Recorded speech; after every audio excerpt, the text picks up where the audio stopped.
Corona संक्रमण के कारण लॉकडाउन को 3 मई तक बढ़ाए जाने को लेकर मोहल्ले की साफ सफाई एवं सैनिटाइज करने वाले 10 सफाई कर्मचारियों को बेलवागंज के अंधेरिया बाग मोहल्ले के लोगों ने फूलों की बारिश कर माला पहनाकर सम्मानित किया। साथ ही सभी सफाई कर्मचारियों को राशन सामग्री भी दिया। सफाई कर्मचारी संजय कुमार ने बताया कि इस तरह के सम्मान से प्रफुल्लित हूँ। इस क्षेत्र के हर गली मोहल्ले को पूरी तन मन धन से सफाई करेंगे और लोगों से आग्रह किया कि अपने अपने घरों के सामने सफाई पर ध्यान दें।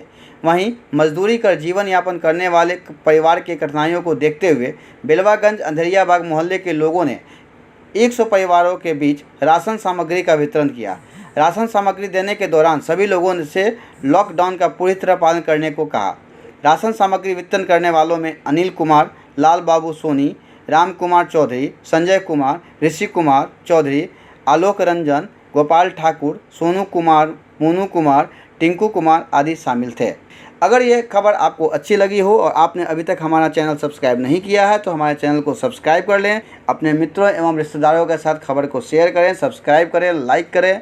आपका सहयोग एवं समर्थन मिलता रहा है। धन्यवाद।